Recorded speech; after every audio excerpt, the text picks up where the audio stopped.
Hi friends, welcome back my YouTube channel PCS प्रारंभ online study centre.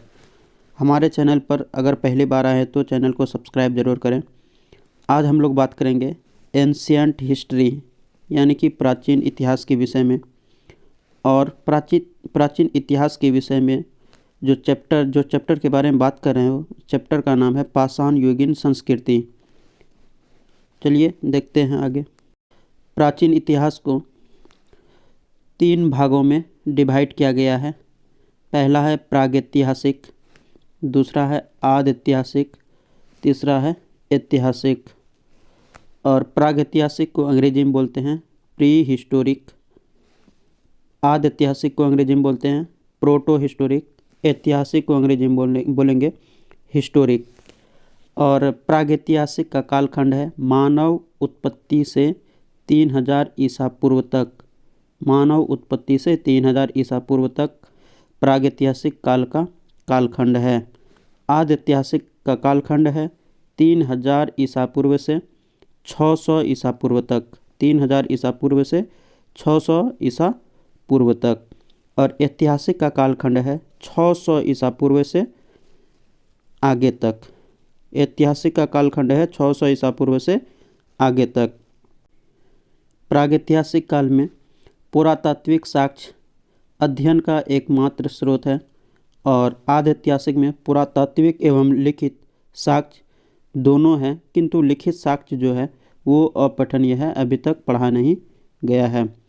पुरातात्विक एवं साहित्यिक दोनों प्रकार के साक्ष्य ऐतिहासिक काल में पाए जाते हैं। और प्रागैतिहासिक का एग्जाम्पल देखेंगे पाषाण काल। आदिऐतिहासिक का एग्जाम्पल है सिंधु घाटी सभ्यता और ऐतिहासिक का एग्जाम्पल है वैदिक काल। आइए इसके कुछ पॉइंट को देखेंगे। प्रागैतिहासिक काल में पुरातात्विक साक्ष्य एकमात्र स्रोत है, यानी एकमात्र स्रोत पुरातात्विक साक्ष्य है, यानी पुरातत्व का अवशेष है। इसका दूसरा पॉइंट है इसका सर्वप्रथम अध्ययन रॉबर्ट ब्रूस फूट ने किया। सर्वप्रथम अध्ययन इसका रॉबर्ट ब्रूस फूट ने किया था।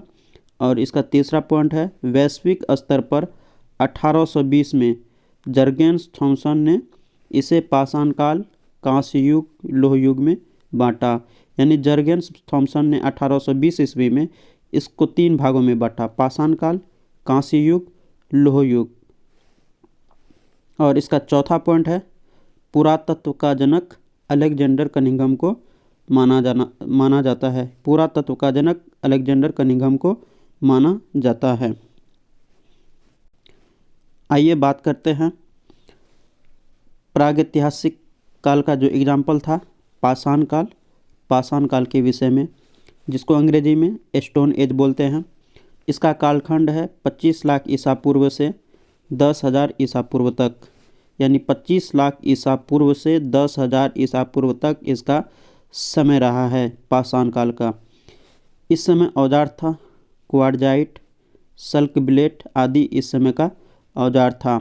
इसका लक्षण क्या था? लक्षण इस समय था आखेटक यानी शिकार करना। और दूसरा लक्षण था खाद्य संग्राहक और था खाना बदोश का मतलब होता है एक जगह से दूसरे जगह खाना खाने के लिए भटकना। और इस समय आग का आविष्कार हो चुका था। सिर्फ आग का आविष्कार हुआ था, आग का प्रयोग करने के लिए नहीं जानता था। इसके महत्वपूर्ण स्थल को जानते हैं। पहला है अतिरमपक्कम जो कि तमिलनाडु में है। दूसरा है हथनोरा जो कि मध्य प्रदेश में है। यहीं से मानव खोपड़ी का प्रथम साक्ष्य मिला है। मानव के खोपड़ी का प्रथम साक्ष्य यहीं से मिला है। और तीसरा स्थल है भीमबेटका मध्य प्रदेश। यहीं से चित्रकारी के प्राचीनतम साक्ष्य यानी तीनों काल के चित्रकारी का प्राचीनतम साक्ष्य भीमबेटका मध्य प्रदेश से प्राप्त हुए हैं।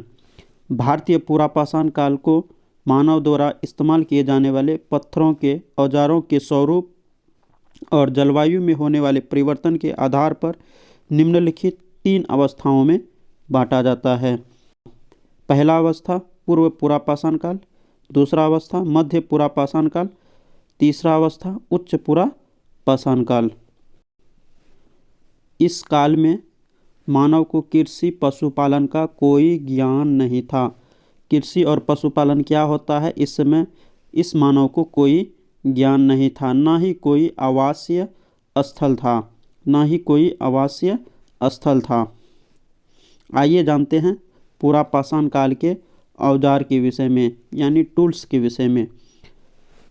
निम्न पुरा पाषाण काल में हाथ की कुल्हाड़ी, तक्षिणी काटने का औजार था। मध्य पुरा पाषाण काल में काटने वाले औजार में फलक, वेधनी, खुरचनी थी। उच्च पुरा पाषाण काल में तक्षिणी और खुरचनी थी। पुरा पाषाण युग के पशुओं के जीवाश्म मिले हैं परंतु मानव के नहीं। अपवाद स्वरूप में पुरा पाषाण काल से संबंधित नर्मदा घाटी, मध्य प्रदेश के हथनोरा से मानव खोपड़ी तथा बेलन घाटी, उत्तर प्रदेश के लोहादानाला से निर्मित मातृ देवी की प्रतिमा मिली है। ये अपवाद स्वरूप में है। अब बात करेंगे मध्य पाषाण काल के विषय में। प्रस्तर युगीन संस्कृति में एक मध्यवर्ती अवस्था आई जो मध्य पाषाण युग कहलाती है। प्रस्तर युगीन संस्कृति में एक मध्यवर्ती अवस्था आई जो मध्य पाषाण युग कहलाती है। यह पुरा पाषाण युग और नव पाषाण युग के बीच का संक्रमण काल कहा जाता है। इसे ही संक्रमण काल कहते हैं, नव पाषाण युग के और पुरा पाषाण युग के बीच का। मध्य पाषाण युग में लोग शिकार करके, मछली पकड़कर तथा खाद्य वस्तुओं की आदि को संग्रहित करके पेट भरते थे। मध्य पाषाण युग में लोग शिकार करके, मछली पकड़कर तथा खाद्य वस्तुओं आदि को संग्रहित कर पेट भरते थे। आगे चलकर पशुपालन भी करने लगे। पत्थर के छोटे औजार इस युग के विशिष्ट औजार थे। इस काल में जनसंख्या में वृद्धि हुई और आखेट की सुगमता से मनुष्य अब छोटी छोटी टोली में रहने लगे, यानी छोटी छोटी टोली बनाकर मनुष्य अब रहने लगे। इस काल के अंतिम चरण में पशुपालन एवं कृषि की शुरुआत हुई और मिट्टी के बर्तन बनना शुरू हो गया। आग का आविष्कार हो चुका था।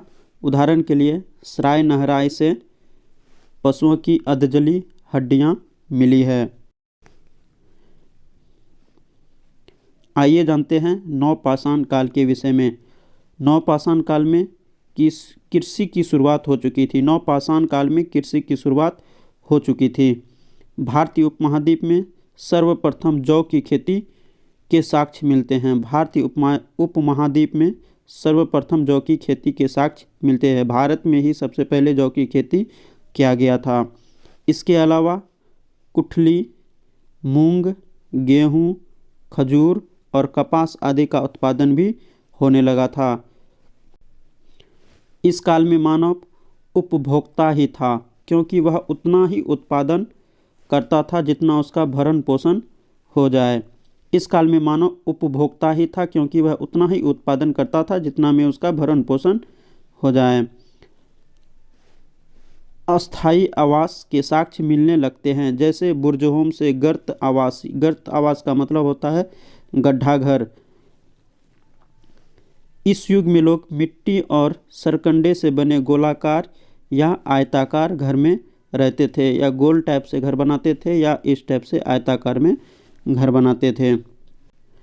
नवपाषाणकालीन स्थल पुर्जहोम एवं गुफा कराल से अनेक गर्तावास, मृदभांड, मृदभांड का मतलब होता है मिट्टी का बर्तन, एवं हड्डी के औजार प्राप्त हुए हैं। चिरांद बिहार से प्रचुर मात्रा में हड्डी के उपकरण पाए गए हैं जो कि मुख्य रूप से हिरण के सींग के होते थे। चिरांद बिहार से प्रचुर मात्रा में हड्डी के उपकरण पाए गए हैं जो कि मुख्य रूप से हिरण के सींग के होते थे। कोल्डिवा से चावल का प्राचीनतम साक्ष्य प्राप्त हुआ है, यानी चावल का प्राचीनतम साक्ष्य जो प्राप्त हुआ है वो कोल्डिवा से हुआ है। बुर्जहोम से मानव के साथ पालतू कुत्ते को भी दफनाने के साक्ष्य मिलते हैं। आइए बात करते हैं अब ताम्रपाषाण काल के विषय में। इस काल में मानव ने पत्थर और तांबे से निर्मित औजारों का साथ साथ इस्तेमाल किया था, यानी कि दोनों का इस्तेमाल साथ साथ होता था, तांबे का भी और पत्थर का भी। इसीलिए ताम्र पाषाण काल इसे कहते हैं। यह काल लगभग 5000 ईसा पूर्व के आसपास शुरू हुआ था। यह काल लगभग 5000 ईसा पूर्व के आसपास शुरू हुआ था। इस काल के लोग ग्रामीण समुदाय बनाकर रहते थे, ग्रामीण समुदाय बनाकर रहते थे और देश के ऐसे विशाल भागों में फैले थे जहां पहाड़ी जमीन और नदियां थीं। इस काल के लोग चाक पर बने काले व लाल मृद भांड और चित्रित मृद भांड का भी प्रयोग करते थे। अहाड़ और गिलुंद, जो कि दक्षिण पूर्व राजस्थान में स्थित है, ताम्र पाषाण काल के महत्वपूर्ण स्थल वहीं से प्राप्त हैं। ताम्र पाषाण युगीन संस्कृति से संबंधित संस्कृतियाँ थी आहड़ संस्कृतियाँ, कायथ संस्कृति, मालवा संस्कृति, जोरवे संस्कृति, रंगपुर संस्कृति। आइए बात करते हैं बिहार के विषय में। बिहार में महत्वपूर्ण स्थल था चिरांद, जो कि सारण में है, मनेर, चेचर, राजगीर, भागलपुर। इनमें काले एवं लाल मृदभांड प्रमुख हैं, जो सामान्यतः 1000 ईसा पूर्व के से 900 ईसा पूर्व तक के माने जाते हैं। इनमें काले एवं लाल मृदभांड प्रमुख है, जो सामान्यतः 1000 ईसा पूर्व से 900 ईसा पूर्व तक के माने जाते हैं। अगर इस वीडियो का PDF डाउनलोड करना चाहते हैं तो डिस्क्रिप्शन में टेलीग्राम चैनल का लिंक दिया हुआ है, वहां से चैनल को ज्वाइन कर लें। वहीं पे PDF दिया जाएगा।